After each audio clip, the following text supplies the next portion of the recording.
So it's a brand new year, 2024, and already the farcical farces have started. Let's get into it. Hello, welcome to I'm Edson. I hope you're all well. So 2024 has started. We're in January. We've just had the announcement, of course, of the biggest farce in boxing. And that is Francis Ngannou versus Anthony Joshua. And I say it's a farce because of this. Boxing has turned away from the proper way of doing things, of building up your fights, building up your record in a boxing ring and beating better and better opponents until you can climb that ladder, and then eventually you can start challenging for titles, whether it's national titles, regional titles, national titles, or continental titles, or even world titles. But apparently we've now done away with that. Last year, we had Francis Ngannou against Tyson Fury in an exhibition match, which shocked the world because Francis Ngannou actually came in there with a bit of a game plan. Tyson Fury totally underestimated him, no matter what he says, and he almost got caught napping. But Francis Ngannou lost. No matter what people say, he lost. Then, in their infinite wisdom, the WBC then give Francis Ngannou a ranking in the top 15. Why? Because he's a former UFC champion and he got into a boxing ring with Tyson Fury in an exhibition match and he almost won, but he didn't. Is that why you give him a ranking? Hey, because he looked pretty good and yeah, he showed some boxing acumen and he took Tyson Fury to 10 rounds or whatever it was and he almost shocked the world. Well, he didn't though, did he? Yes. Nobody was expecting that. Nobody was expecting Francis Ngannou to do as well as he did, and fair play to him. But I stand by what I said previously, that Francis Ngannou, at best, is a very baseline boxer. He's a very basic boxer. He went in there with great strategy. He went in there with some skills, with some fundamentals, but very, very basic. And I said soon afterwards, he will be found out straight away by any other boxer. Now, he's been given another opportunity against Anthony Joshua. Anthony Joshua just come off the 3 straight wins in 2023. He won the Day of Reckoning against Otto Wallin in convincing fashion. We're all expecting him to now fight Hrgovic, let's say, for the upcoming vacancy of the IBF title when Tyson Fury fights Usyk, and the winner will have to vacate the IBF title because they won't be able to fight the mandatory in time. We all know that this is the pathway. But we don't know the time frames. We don't know when the IBF will actually make them vacate that title. Therefore, Anthony Joshua and Hrgovic and the other boxers have to keep themselves busy, right? Okay, understand the logic. So why then does Anthony Joshua then fight Zhilei Zhang? Why doesn't he fight any of the other top contenders in the boxing world? No, we have to go for another exhibition fight. Nothing's on the line here. We have to go for another exhibition fight. Now, you could say, well, Ngannou is now in the top 15 of the WBC, so therefore it is something on the line. No, it isn't. There's nothing on the line here. Anthony Joshua was saying that he's interested in world titles now, in becoming a 3-time world champion. Well, this is not the way to go, is it? And why is it that we're giving Francis Ngannou, who is a basic boxer, tough as nails, granted, basic boxer, all this latitude? He can just leapfrog everybody else and get into the ring with Anthony Joshua. He's already leapfrog everybody else in getting into an exhibition fight with Tyson Fury. Granted, exhibition, so yes, you could say, hey, that was the gimmick fight. But you can only do that once. You can't keep on doing it time and time again. And if you are doing it time and time again, then basically your career as a professional boxer is over. And I'm talking about Anthony Joshua here. Because now you've just helped the moneymakers and Saudi Arabia just sully the whole boxing world. They've dirtied the game. I'm so anti this fight, you would not believe. And for many different reasons. It's got nothing really to do with whether Anthony Joshua would beat Francis Ngannou, which I think he will. I think he'll beat him quite convincingly. Because now you got data on Francis Ngannou. You know how he's going to go. You know how he's going to come at you. You know how he's going to work. So it's actually quite easy to figure him out. Tyson Fury, in all fairness, went in blind, and we know that, but he wasn't on top form as well. But he still worked him out whilst he was in the ring, and he won the fight. Regardless of what anybody says, regardless of what all the MMA crowd would like to think, he still lost the fight. So he loses the fight, but now he gets another big opportunity to go in against Anthony Joshua. So hold on a minute. We're given a big opportunity to Francis Ngannou, who lost. Well, why not just give the same opportunity to Deontay Wilder, who also lost in convincing fashion to Joseph Parker on December 23rd? Why not just give it to him? Why not just let Deontay Wilder fight off against Anthony Joshua? Because we're talking about money, and we're talking about the wet dreams here of Saudi Arabia. They want Francis Ngannou back in the ring. They want a top name to fight against him. They want to draw the eyes into a boxing event. I get it. But this is not for the good of boxing.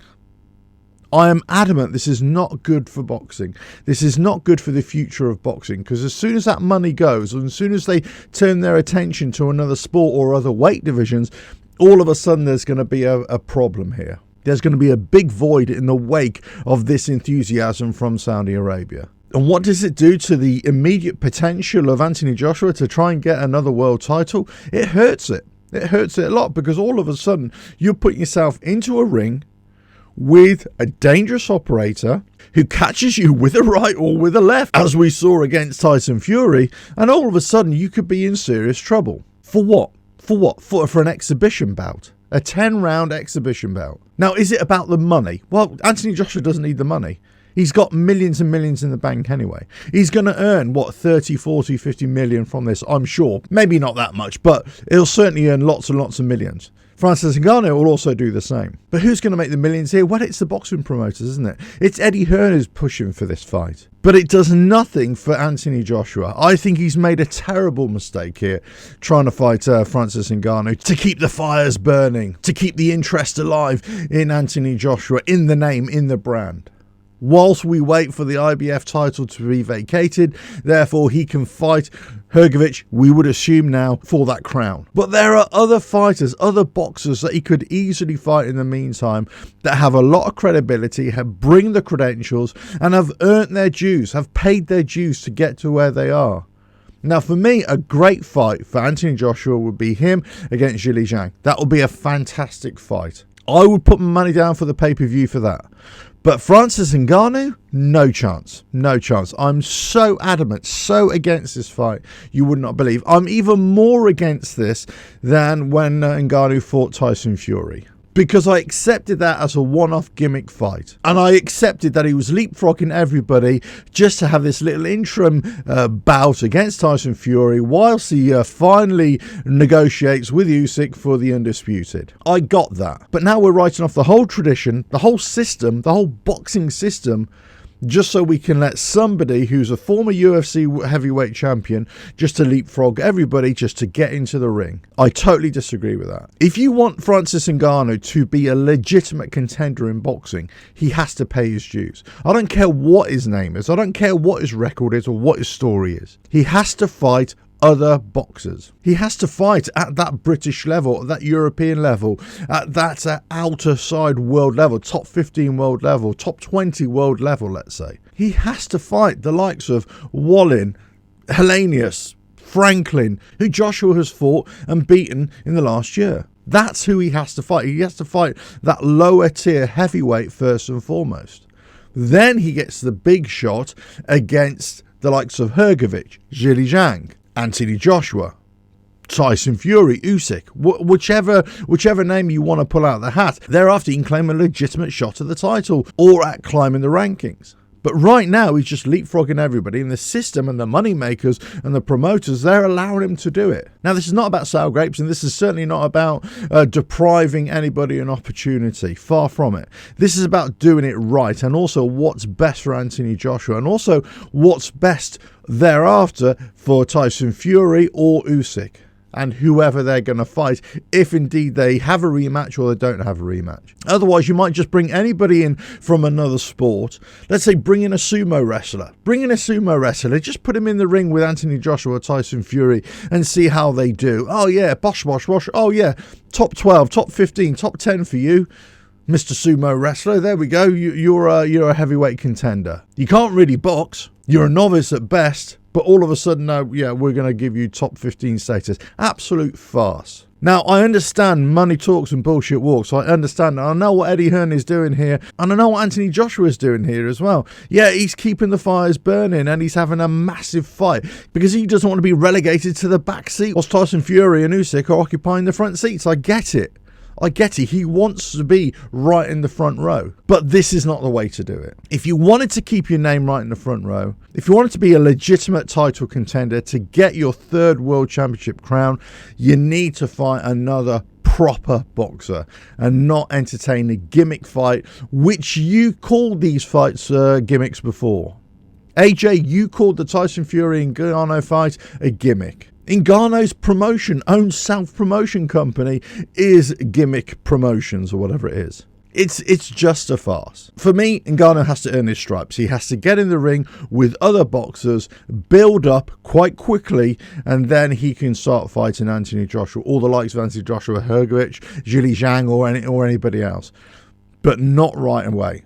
It just makes a farce of the whole thing. Let us know your thoughts in the comments below.